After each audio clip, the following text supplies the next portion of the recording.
शिक्षक मतदारसंघाच्या निवडणुकीसाठी काल जळगावमध्ये मुख्यमंत्री एकनाथ शिंदे यांची सभा झाल्यानंतर तिथं शिक्षकांना पैसे वाटल्याचा आरोप सुषमा अंधारे यांनी केलेला आहे। ताई सध्या आपल्या सोबत आहेत। ताई, तुम्ही ट्विट करून हा आरोप केलेला आहे, एक व्हिडिओ देखील तुम्ही ट्विट केलेला आहे। काय सांगायचं या आरोपमध्ये, म्हणजे काय? काल महायुतीचे पदवीधर मतदारसंघाचे उमेदवार श्री दराडे यांच्या प्रचारासाठी सन्माननीय मुख्यमंत्री महोदय शिंदे साहेबांची प्रचार सभा होती।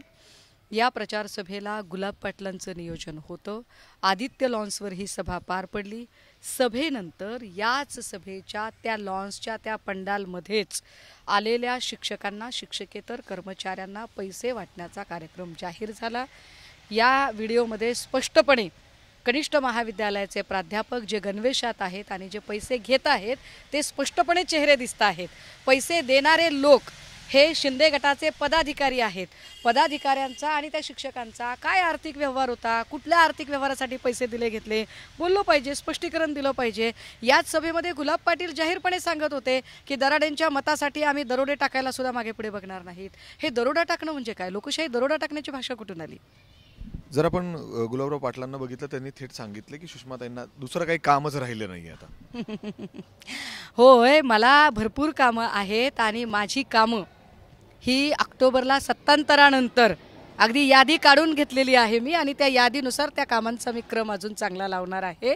पण तुर्तास असं बोलून गुलाब पाटील असतील किंवा शंभूराजे देसाई असतील हे सत्य नजरेआड करू शकत नाहीत। निवडणुकीमध्ये पारदर्शकता आणण्याच्या ऐवजी निवडणुकीमध्ये सर्रास आर्थिक बळाचा गैरवापर होतोय। यावर त्यांना काय म्हणायचंय त्यांनी सांगितलं पाहिजे। मुळात मी वेग आरोप केलेला नाही, मी व्हिडिओ सादर केलाय। त्यामुळे त्या व्हिडिओवर काय म्हणणं याच्यावर त्यांनी बोललं पाहिजे। ताई, तुम्ही ट्विट करून हा व्हिडिओ म्हणजे सगळं सांगितलेलं आहे, आरोप केलेले आहेत, मात्र या संदर्भात तुम्ही काही निवडणूक आयोगाला तक्रार केली का? कारण जी रुटीन प्रोसेस आहे, जर कारवाई व्हायची असेल तर त्यांच्यापर्यंत ही सगळी माहिती पोहोचणं गरजेचं आहे। मी या सगळ्या संबंधाने आत्ता माझ्या पक्षप्रमुखांशी बोलले, माझ्या पक्षातल्या ज्येष्ठ नेत्यांशी बोलले। सन्मान्य संजय राऊत साहेबांनी या संबंधाने न्यायालयीन लढाई लढण्याच्या संदर्भात ज्या सूचना केल्या त्यानुसार पक्षाचे सचिव खासदार अनिल भाऊ देसाई यांच्याशी माझं बोलणं झालंय आणि अनिल भाऊ आज संध्याकाळपर्यंत निवडणूक आयोगाकडे तक्रार दाखल करत आहेत आणि आम्ही याचा पूर्ण फॉलोअप घेऊ। आम्ही याच्या आधीच्याही प्रकरणांचा फॉलोअप घेतलाय।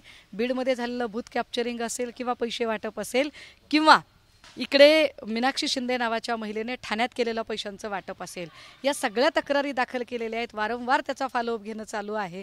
पण स्वायत्त यंत्रणाच इतक्या वेठीस धरलेल्या आहेत की आपण बघितलं असेल की उत्तर पश्चिममध्ये ज्या निवडणूक अधिकारी, कारण मी सकाळी ऐकलं शंभूराजे देसाईंचं की शंभूराज म्हणत होते की अरे तुमचा विश्वास कुणावर आहे, निवडणूक अधिकाऱ्यावर विश्वास नाही का? कसा विश्वास ठेवायचा? उत्तर पश्चिमच्या निवडणूक अधिकारी म्हणून काम बघितलेल्या ज्या सूर्यवंशी आहेत, ज्या सूर्यवंशींना लगेचच उंदराला मांजराची साक्ष करत पुढे आणलेलं होतं, मुळात त्या वंदना सूर्यवंशींवरच एवढे भ्रष्टाचाराचे आरोप आहेत।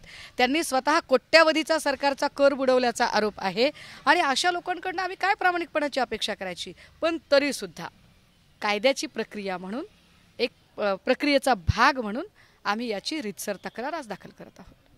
जर आपण बघितलं तर हे व्हिडिओ ट्विट करत ते आज या ठिकाणी निवडणूक आयोगाकडे तक्रार देखील दाखल करणार आहेत आणि अपेक्षा एवढीच की यावर सुद्धा कारवाई होईल। याच्या अगोदर देखील अशा तक्रारी दाखल झालेल्या आहेत आणि त्याचा देखील आम्ही पाठपुरावा करू, असं देखील या ठिकाणी स्वतः सुषमाताई सांगतायत। कॅमेरामॅन राजेश बिडकरसह मी मिकी घई, एबीपी माझा, पुणे। एबीपी माझा, उघडा डोळे बघा नीट।